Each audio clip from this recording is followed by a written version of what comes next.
Hello, welcome to me, Charlotta from Charlotta's Pattern Cutting School. And today I'm going to look at 10 ways to hack your classic shirt dress. So this is a great tutorial if you have an existing pattern you drafted yourself, or if you're using a sewing pattern. So this was actually inspired by a question one of my students asked me, Wendy. She's got an existing sewing pattern exactly like that. It's like a fitted shirt dress, and she wants to hack it into a summer dress. And that inspired me to not only answer that question on how to change something like that in a sleeveless dress, but also 9 other ideas of interpreting that dress to suit yourself. So you're going to talk bodice ideas, both fit and style, collars, sleeves, skirts, and also necklines for summer. So I'm going to sort of start from the bodice and work my way out.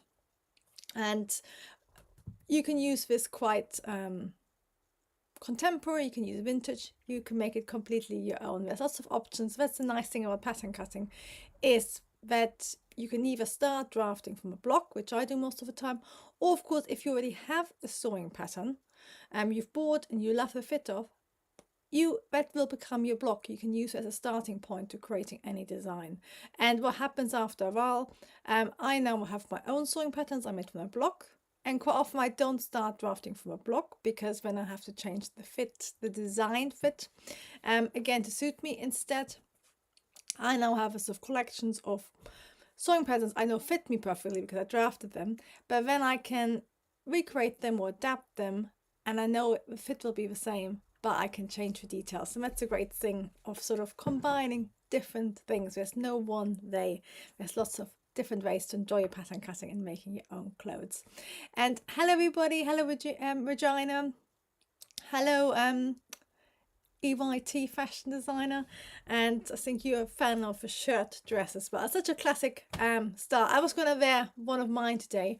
I've got quite a few because it's such a sort of perfect spring. Well, you can wear it all seasons, but it's like a perfect day wear dress because it's just one dress. You put it on, you can layer it or not layer it, but our heating isn't working at the moment, so I'm in 2 layers of jumpers. I've got like a hot water bottle on my lap just to warm up my hands in between drawing. So it wasn't the right time for a shirt dress, but they're great style and there's lots of interpretations, and they have been sort of a stay in fashion, and they're quite, I think they're sort of going up at the moment again. Dior has been doing beautiful ones, but they always stay and get reinterpreted. So let's have a look at a few and see how we can use images to inspire our own shirt dress. Okay, I'm going to turn on my table camera. There we go.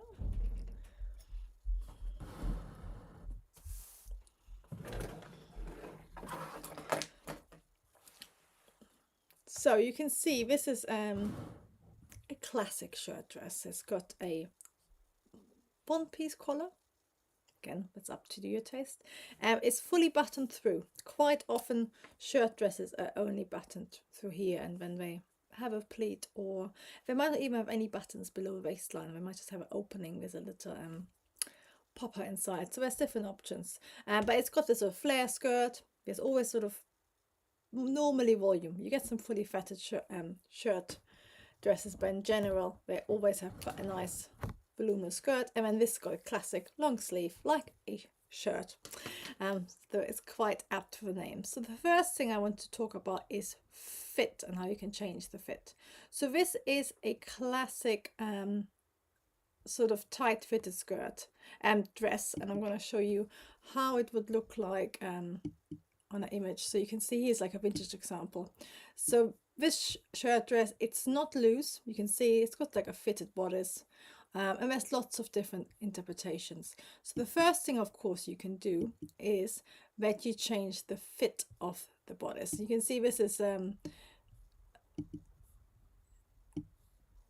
vintage example. It's actually, it hasn't got maybe the most flattering fit, but you can see quite clearly how there is the volume in the waist. This has got lots of volume, but a really quick pattern cutting hack or trick or adaptations. Basically, pattern cutting is always hacking, but it's a very good term to sort of combine it all. But everything you do in pattern cutting is in a way hacking your block.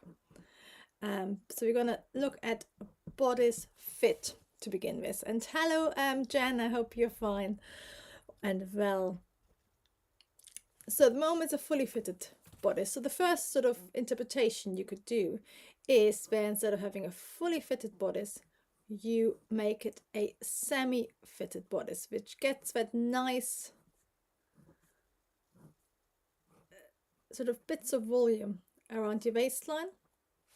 And all you basically do is you, instead of having darts for your waist, you would keep your bust darts because they're always quite nice and flattering shaping. But instead of having a waist dart, you could either have pleats, or the other option is you actually leave it loose. So the bodice fit, the first one would be just to create pleats, which gives you the look of sort of looseness in the bodice, but it keeps the waist fitted. So in that case, all you would do on your pattern, which looks like that roughly,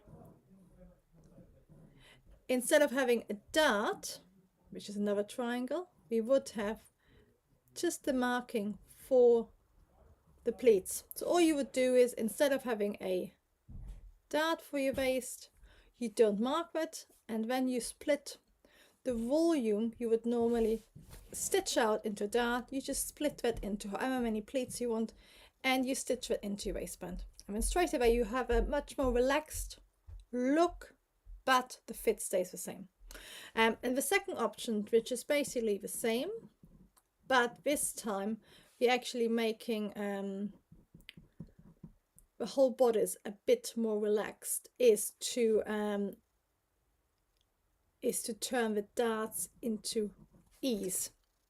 And then it basically looks the same, but what you have to do is wear a belt. And you see that quite often in vintage styles, and of course we did something similar a few weeks back where we looked at a one-piece shirt dress from the 40s. So for this one we're basically omitting the darts completely, which means you have to make your waist wider, which means your skirt pattern also, you literally just have to add a slash line and make your skirt pattern a bit wider, and that means you got a more relaxed fit, which you can then, depending on how you feel, you can either wear it like that and it just be a slightly more skimming style, which I actually really like for high summer. I've got a sort of cotton silk dress and it has exactly that fit, where they've basically mitted the waist darts, and that they give, you can either wear it so slightly relaxed, or of course you can wear it with a belt and it looks more like that. So these are two really easy ways of adapting your original pattern, hacking it, where you don't even have to change your pattern. All you do, but you change on this one we just change the edge on your waist. So instead of, like when you have a dart, it looks like that. When you have your dart, you just basically smooth it out, or have it two little pleats depending on the fit. So your pattern edge might look like this a little bit. But all you do on your paper, instead of having a dart, you can just pleat your paper into the pleats, and then with your ruler draw a straight line across, and that will give you the right fit. So it's a really easy adaptation. This is even easier because we're literally just going to ignore the dart. So in that case you can literally just, instead of having your dart shape, you just end up with a shape like that, and you can just on your skirt pattern, depending on how much you're adding, you can literally just stick on a little bit to the side because it's a quite a forgiving skirt pattern anyway. So that's just two super simple pattern hacks, which will give you a little bit of a different look. So from sort of classic fitted to more relaxed but still controlled and fully relaxed. And of course you can do exactly the same for the back, because this has got darts at the back, and all you can do is you can just change them to pleats or extra volume as well. And hello T-Bells, and hello Banu. Nice of you to just join me. And T-Bell says, I love pattern hacking. I love it too, but I think pattern cutting is pattern hacking. It's like the most creative thing, isn't it? But it's basically, rather than starting from a block and completely working your way up, you are already starting with a garment you like the fit of. So and then you can just change the details, but you will get a really different look. If we stay with the bodice, we can also of course change the dart position. So that's again another really easy change. If you're using a commercial board sewing pattern, your darts probably won't go all the way to the bust, so you will have to do a little bit more to your pattern. But if this is your sewing pattern, something like that, what you will have to do when you want to change your dart position is just find out your actual bust point, and then you extend your darts to that bust point. And there's lots of tutorials on my website. There's a whole masterclass on dart manipulation. But once you've done that, you can basically treat this like your block, and you can manipulate your darts however you want to. So you could have French darts, double French darts, you could have shoulder darts, whatever you want. Lots of options, and all you do is you just pivot your darts around to the position you want to. So that's where you're going more into your pattern, but that will give you lots of, sort of different style options, and it'd be a subtle change, but will be a change, because of course a dart from the shoulder, for example, is much more of a detail. The sort of side seam dart disappears, which is the whole point of it, but you don't really notice it. Or for just imagine if you had like darts coming out from a neckline, you can have fun with it. And then you can use the same method. Once you've done that, you can of course also change your dart into a seam. So instead of having the darts,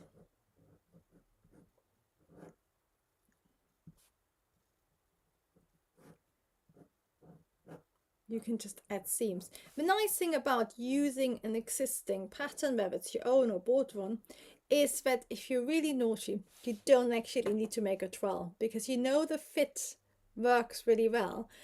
So with subtle changes like that, where you're just changing with dart position, you can just make a quick half trowel just to see you like the position, but you know the fit is the same, so you don't need to make a trowel of a whole garment again. But basically, instead of darts again, we can extend the darts, and then you can actually, instead of having our darts like that, actually I can draw in properly. Instead of having our darts like that, you can of course also have seams, and all you do is you draw a seam to your bust point anywhere you want it, and then you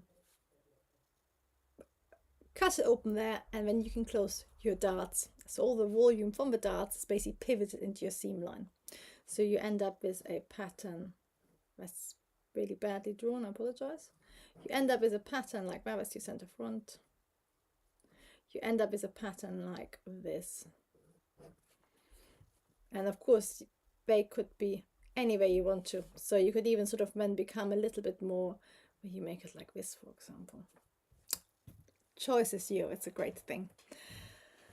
And hello Sanab, Lovely to see you too. And sign up is saying hello, everybody. And French darts tend to be more flattering on me. Yes, they are a very nice shape, and especially I've done the double French darts there, which are really nice for spreading the volume around. So you split the volume, so it's a really flattering pattern cutting technique. And that's a great thing about pattern cutting or pattern hacking, that if you look, you have a dress you love and the fit is great, but you don't quite like the dart position, you can choose the one which you find flattering for yourself, which is why it works so great for your board patterns or your own. You can either update patterns you've made, you can improve the fit, you can improve the style. So these were all the different bodice options. Let's have a look at some color options. So the moment we have a one piece, I think it's a one piece collar. It could be a two-piece collar as well with a stand. The easiest option, of course, is to you can add a shawl collar, and then you have, of course, lots of design versions. And of course, all you do for that is that on your pattern piece, which looks like that at the moment, because we've got separate collar, so that is basically your working pattern. So you can use that as a sort of block to draft on your shawl collar. Just take the seam allowance off your shoulders and your neckline, so you get precise measurements. Do the same on your back neck. You need to know your back neck measurements without the seam allowance, and then you can just draft on whatever shawl collar you want. So as for example, let's have a look at this one. You can see here's a vintage example where we've done exactly that. Actually, look, a shirt dress with lovely double dart, and then they've done a shawl collar which is a tip at the front. So that's a really nice vintage example of a shawl collar, and it literally, you can use my tutorial and draft a shawl collar on any pattern. That's the great thing about shawl collars, that they instantly transform any garment you have, and you can use the existing pattern or block again. So it's definitely one of the great pattern hacks. If you want to have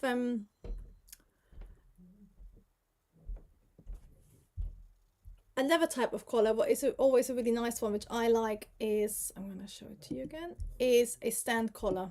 And that's even easier because you can either use the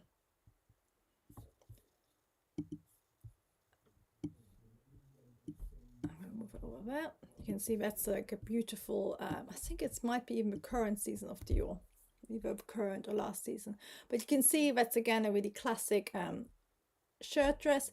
They've done a bit of a waist where you have like lots of pleats which are stitched up a little bit.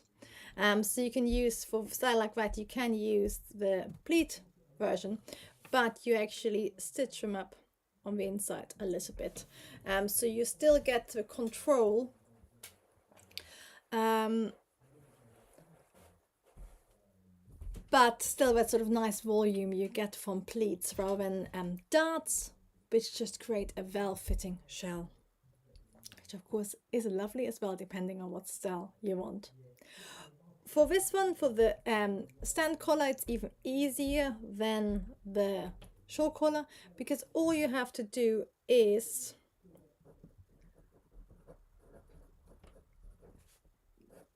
decide what sort of height you want. And there is a full tutorial on how to draft and fit stand collars for your own preference, for your own fit and style, on my website as well. But for stand collar, you just need to measure your front and back neck, and then you can draft your own stand collar, because of course it's a separate stand collar. And you can either have a stand collar like the Dior one where it stands up, or what I love as well, which is sort of maybe, I don't know how to describe it, maybe a little bit more casual, but I love a flat stand collar, which is not really a stand collar. It's probably more a sort of facing style collar, but that's really nice, and you can do it on a slightly wider neckline, which I quite like for dresses. It's maybe a little bit more feminine. I always think with stand collars, it has that menswear influence, it has that workwear influence, but this one is more like a crew neck with a detail, which I quite like. And hello VJ, and VJ is saying, please can you guide us to step-by-step learning of dressmaking. I've got lots of courses and tutorials on my website, so do please have a look. I've put the link is in my description as always. And Sanab is saying the collar appears high for a long slender neck.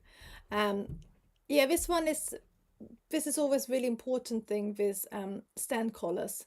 The model here has a beautiful long neck, so you would sort of make it maybe a little bit bigger, or that's why I quite like the flat one, because that just sits perfectly on your body rather than your neck. I think if you want to have a stand collar, the fit is actually really important, and it's really half the art of making a really nice stand collar. So I totally agree. And Sanab is saying a short collar would be nice for this one. Yes, and if you looked, Yor has done lots of really beautiful shirt dresses over the last few seasons, so there's lots of inspiration on Pinterest. This one was for Laura, who's also making a shirt dress, and I know she loves a bit of Dior, but there's lots of Dior has been very good at making very wearable but very special stuff over the last few seasons. Okay, let's do the last one on the neck, which is going to be the neckline. So of course at the moment we still have a classic shirt dress, all of these, but of course if you have a style like that and you say, oh, I love the fit of this works really well, it's my favorite dress I've made, but I now want to completely change it, I don't want to be a recognizable shirt dress anymore, you can just take the collar off. So you can have a number of necklines, so you could just have a crew neck neckline and you can make that however big you want. So you could have a dress like that for summer, and then you could have actually, like, you know, facing for a different look. Or of course you could also have a V-neck, because this is a semi-fitted style. This is not a fully fitted dress. If you make your neckline much bigger than it originally is, then it's always worth adding a little bit of a contouring dart, and that means it's not a dart which stays, it's a working dart, and it's just a way that on your trowel you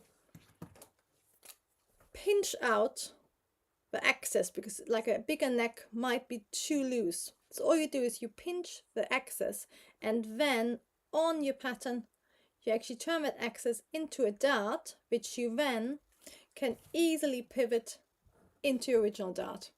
And that's why we call it a dart, because we use a dart shape, but it doesn't stay a dart, it gets pivoted into nothing. So all you end up with is with a pattern, which is, for example, with your V shape, which has a really nice tight fitting V, and then it just has a slightly bigger dart, because we just basically done more shaping around the bust, because it's around the neckline but it's still fitting around the bust. So it's sort of a way of using classic fitting methods to get the design we want and the fit.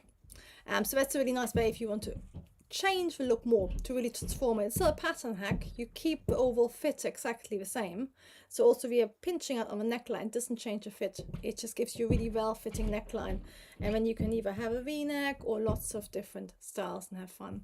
And Miss J is saying, I like a stand collar but my neck is ticklish. Okay, yes, that is another consideration. And of course often stand collars are quite hard, so they're even a really nice jersey on, what do you sort of think of the granddad collar, or they can be a little bit hard, especially if they're made of something like a silk or velvet, that is really ticklish, or wool, even worse.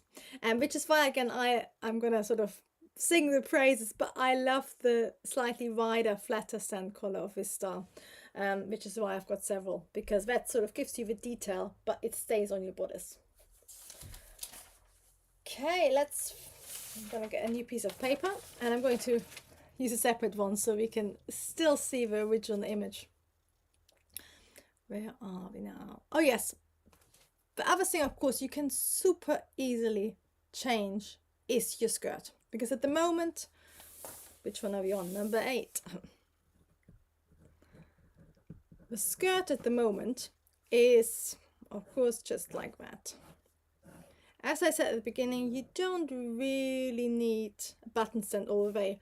Quite often what we have in other styles is just a seam and then like an opening which is hidden, and that sort of is sometimes there's a popper, but you don't even need a popper all the time, and depending how big it is and how deep your overlap is. So that is a really simple pattern piece at the moment. It's literally an A-line, or maybe even, I'm just thinking how wide you can, so it might be like a quarter circle, half circle overall. So it's a really simple pattern piece at the moment. So one option is to add some pleats. So of course the easiest option is just saying, rather than having a volume A-line, you can just have a fully pleated skirt, but that can become a bit too much, so that'd be just a straight pattern piece. So instead of that, quite often what looks really flattering with a shirt like that is to add some pleats. So we still have an A-line shape, but what we then do is you just add some slash lines into your A-line pattern, and you cut it up and you add volume like this, and then this just gets pleated out, so you get sort of more volume. That of course means you can use a less A-line shape, but just creates a little bit of 3D volume. So this is nice because it's very simple. It's, perfect, casual but still smart dress. But you can, and I think it's always sort of quite vintage where you have a little bit more pleats. And I've got different one. Of course, the Dior also has a pleated skirt, and there you can see that's a very fully pleated skirt. And I do wonder, let me have a look. I haven't got any more of it. I wonder if this is A-line or whether this one, for example, just has all volume through pleats, but you can see, I'm going to zoom in even more because it's black, the dress. You can see they have the pleats concentrated, so they mirror the pleats above. So that's a way again of not having a fully pleated skirt. You can just have either a rectangle skirt which has pleats in certain places, or you can have an A-line or semi half circle, quarter circle with pleats at the top. And you can either cut and slash your fabric, or you can literally just draw a quarter circle or a semicircle with a wider radius at the top, and that means you can then incorporate the pleats. So it's a really easy pattern to redraft. You can either pattern hack your existing pattern, or on a new piece of pattern paper, you just, instead of having, for example, a skirt like that, you just say, oh, if I redraw it, but I make my radius bigger, that again gives you exactly the same pattern piece, but with extra volume for the pleats. So you can have lots of fun like that. And I had one other example of pleats. Oh yeah, again here, this is a really nice one. So here you can see they have done the opposite of a Dior. They again, I think in this case it's probably a fully flared skirt, and then they've also pleated it just at the center front area, and that allows you to sort of have the volume there. So that is like a lot of volume, and when they contrast it with these oversized pockets, so again you can have lots of fun. And what's quite interesting about this one is they've done the center front on the bias, so it's really nice and drapey, so it becomes less sculptural, less popping out, and more drapey if it's done on the bias. So we've done lots of skirts. That's probably 10 by itself if you try them all out. But of course, another thing as well you can do is the sleeves. And this is where it's always like, what's pattern hacking, what's pattern cutting? That's why I think they're quite identical. It's just with pattern cutting, we start from a block in general, and with pattern hacking, we start with a sewing pattern, whether it's our own or a bought one, and we still do the same process as pattern cutting. And of course, it sounds maybe pattern cutting can sound a bit scary, but pattern like a hack is something we all enjoy doing. And Maria says, thank you. You're very welcome, Maria. And Ginger Nusette says, Simplicity S9742. I recently had a bustier-like feature for the bodice. For the skirt, it has a placket and 2 sets of pleat on both sides. As a beginner, it was so hard for me. Yeah, I can imagine it sounds quite hard.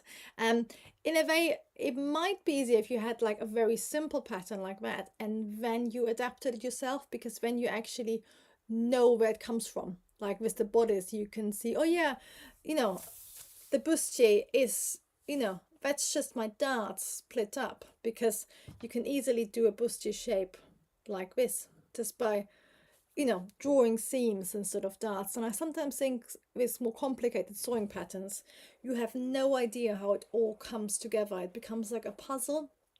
Well, if you start with like a simple shape like that, which fits you really well, you can then, you understand where it comes from, and that these seams, they seem really complicated, but they're really just darts, which have been extended into seams. You understand how the puzzle pieces go together on both sides, rather than like starting with the finished sewing pattern. You build up your skills. And Sanab is saying how to determine the distance of a pocket from the waist sitting on the hip or above the hip, and it's something like this. And Sanab, this is really something you need to do on your body, because there's always people say all dresses should have pockets. I think dresses should have pockets which work. There's nothing worse than a pocket which has no function. It's just decorative as such, or which is too high or too small. So what you really need to do is you need to stand wearing your trowel, for example, and then just see where does your hand naturally rest, or you can even mark from the floor up with a stick or something where like your favorite pocket position is on an existing garment, and then you could, you know, even on a piece of wood or something, you can mark that distance, or on a ruler make a note of it, and then you can always put that against your hip, and you know exactly that's where your pocket bottom is, you know, the bottom of your entry. So it's literally, there's no such rules. It has to work for you. So I can't say it has to be 10 centimeters below your waist, because we all have a different waist and hip. So the easiest thing is just to work out on the bodice, even like the angle, and there it fits. Now, oh yeah, and Miss Janet is saying or pockets that spoil the silhouette. Yes, that's bad as well, and that comes back to pocket placement, especially with trousers are the worst of it, styles like that as well. But if you have a noticeable pocket and it's too close to the side, it distorts your figure. While if you have a really nice angled slat, it suddenly completely transforms your pockets, yes, and your silhouette. So there's sort of lots of little things. Therefore, I'm not a fan of just pockets for the sake of pockets. There has to be a usable pocket, and a pretty one, Jen. You're quite right. And Sanab she agrees with useless pockets, yes. Size, yeah. And as I think with very tight trousers, for example, I'm wearing a new pair of trousers I made myself, and I haven't got any pockets because they're sort of skimming fitted, and they won't be usable because I would never you can put like maybe a tissue in it, but you can't put anything useful in it, because otherwise it's just sort of, you know, it just distorts your line as well. And you always see it with men's trousers, I think, often they put their wallets are or a phone's in, and it just doesn't look good. So I agree with you. Let's have a look at sleeves. I'm going to look at some sleeves ideas which are really quick for hacking it, and then I'm also going to, for the last pattern hack, talk about what if you want to make it sleeveless, because there's a little bit of a pattern hacking trick you have to do. So for sleeves, the great thing is if you have a style like that, it'd probably be a sleeve with very little ease, which means you can literally have lots of fun. So the easiest thing, of course, is to just chop it off, and you can just decide on your sleeve length. Again, the easiest way is always to use an existing sleeve you really like, and then you copy that length on your arm, because that can make all the difference. Like, I love a 7/8 sleeve and a 3/4 sleeve, but of course you might want to have a sleeve which sits just above the elbow. So that's a super simple pattern hack. But of course then you can do all things like a gather sleeve. Again, what you need to make sure is that you take off your seam allowance. So if it's this existing sewing pattern, it will have a seam allowance around here. Just make sure you take that off. And again, if you want to, for example, change this into a grown-on sleeve, you can still do it with an existing pattern. But again, what you will need to do is take off the seam allowance on both your sleeve and on your bodice, armhole and shoulder, and even side seam. And then you can just treat it as your block. So that's why I think pattern cutting and pattern hacking are so related, because there's like there's sort of more straightforward pattern hacks like this. But if you have a dress you love the fit of, there's nothing stopping it using it as your block and then completely changing the sleeves, or by contrast just opening it up and adding some gathers, for example, for a different look. It's up to you. Or for example, it's nice as well if you make it a short sleeve, you can add a few gathers at the top, or you can just make it wider overall and then like do sort of like a short little sleeve like that with a tight band around your arm, and that will sort of make it from classic sort of shirts, you know, like smart casual, to more like pretty vintage 1950s summer dress. You know, I mean, if you didn't have a collar on a style like that, it becomes sort of very 1950s, slightly gently, which I always, as a German, have a soft spot for.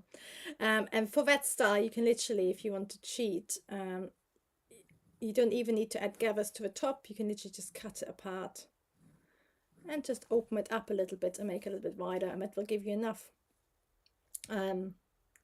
gathers to get a really cute style, but it won't pop up. It's not a style which goes like that.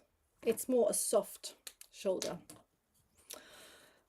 So that's sleeve ideas, and this is really endless. You probably do 100 pattern hacks just on sleeves for this particular dress. And there's quite a few sort of contemporary women's wear brands who do interpretations of a shirt really well. So anything from COS to, well, Dior's been doing lots of amazing stuff. There's a few London-based really nice shirt companies for women, which I can't think the name of at the moment.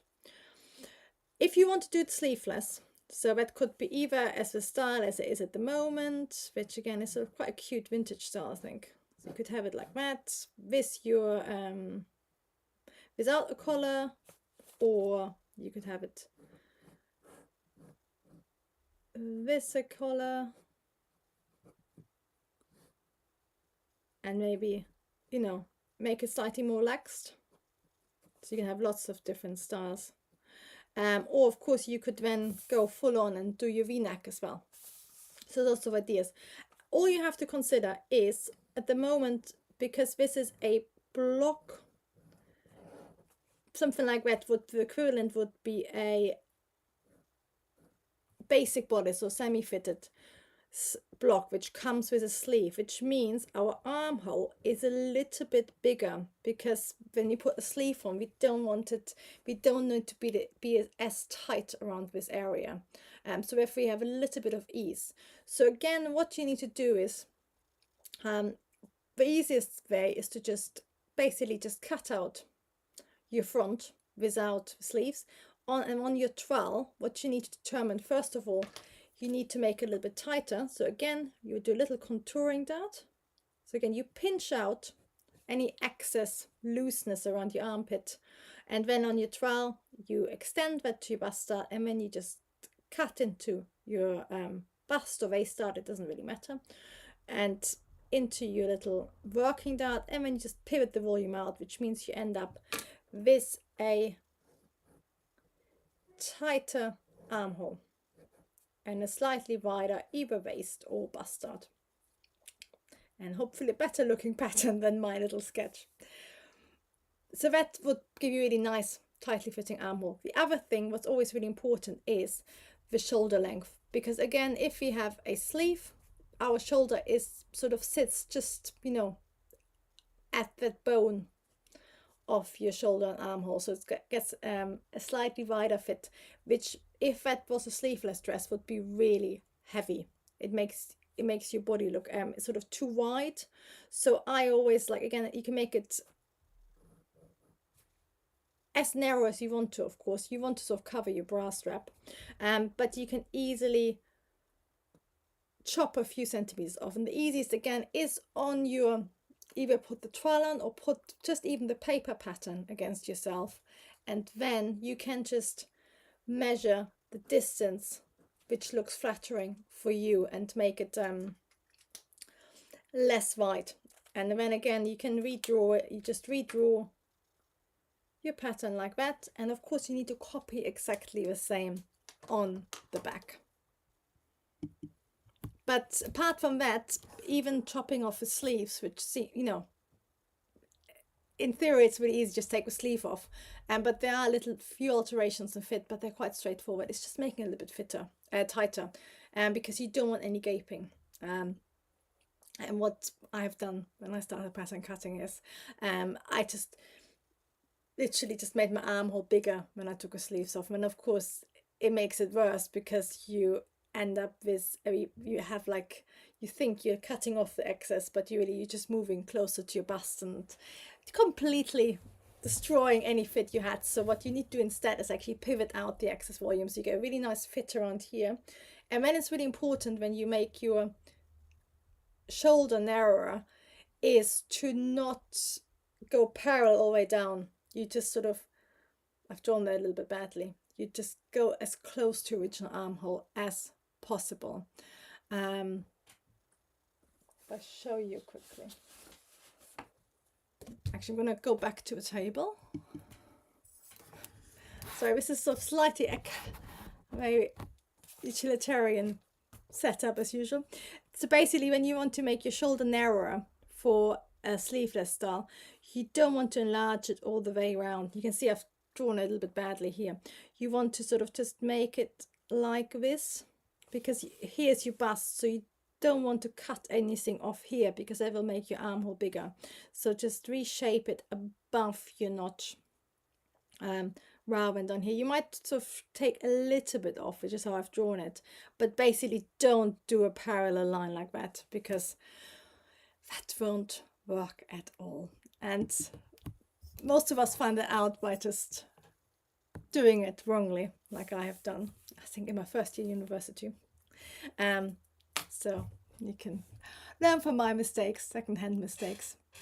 And Sanab is saying, how do you enlarge the armhole for a sleeve? Again, well, if you have a sleeveless style, so if you, for example, have a sewing pattern which is very fitted, you can draft a sleeve for that. It would be a very fitted sleeve. If you wanted to change it to different fit, you would then in a way have to, if you wanted to have change a very fitted sleeveless dress into a more basic sleeved block, like our original shirt dress, you would have to basically sort of do opposite a bit, and you want to not have it as tight, so you probably would pivot a little bit of your bust shaping into it to make it wider. Depending, this now depends on how fitted your style is. You might want to lower the armhole a little bit on that style as well, because this is where we now get a little bit more into fitting. So the steps I've shown you so far, that you pivot, ease out, and you redraw your armhole from the shoulder. That'd be fine most of the time. However, if you're really, because this style isn't too oversized. However, you can also, of course, raise your armhole a little bit below if it's too low. Because depending on what shirt style this is, it might have a really low armhole. This one hasn't, which is why I've just gone with making the armhole a little bit tighter and redrawing the shoulder. But what you will find in a lot of sleeveless style is that the armhole is quite high. And you might have noticed if you've bought ready to wear clothes, that sometimes they're incredibly high and quite uncomfortable, especially in very fitted styles. But they need to be a little bit higher than the sleeve styles, so they fit really neatly, because you don't want sort of it going too low and sort of exposing your brow or something. So it's a little bit more difficult because a very fitted sleeveless style is quite a different fit from a shirt dress like that. So the pattern hack I've showed you would not give you fully fitted sleeveless styles. It would just give you the same sort of relaxed, slightly, it's a nice fit, but it's not skin tight. But it's just changing the armholes enough that it makes it wearable. So it gets a little bit, you have to try it out on your trial to see how much you need to make it tighter and stuff like that. And you might find you need to pivot out a little bit of volume and raise the underarm by 1 centimeter and change the shoulder, or you might just have to do 2 of them or none of them. So that's just where it's like some of the pattern hacks are really straightforward. Taking the sleeve off, you're changing the fit, so that's a little bit more where you then have to treat it as a trial and just check that all the changes are as you want to. And of course you do the same to your back, and maybe a bit less or a bit more depending on how much volume you have in your back again. And of course it also depends on your original sleeve style, because this style is still quite a fitted shirt dress, but if it was an oversized shirt dress, I wouldn't recommend taking the sleeve off, because it'd be a little bit more work. So you can do it, it just means it's not as straightforward as a basic to more fitted style like this is. So these were my 10, I think we probably had a few more with all the shirts and sleeves, but 10 quite straightforward pattern hacks for any shirt dress. And you can see there's a few things that might depend on the shirt dress, but I just wanted to show you that pattern cutting, pattern hacking, it's all related. And whether you're starting from a sewing pattern, whether you're cloning an existing garment, or whether you have your own block, the process is all the same, and the aim of course is the same. We want clothes which are exactly our style, which work for us and fit us as well. So I hope you found it useful. I'll be back next week with another maybe investigation, or we might look at another sewing pattern, do some pattern hacking again. If you want to, do let me know if there's anything you want me to look at, and enjoy the rest of your Thursday. Bye bye everybody.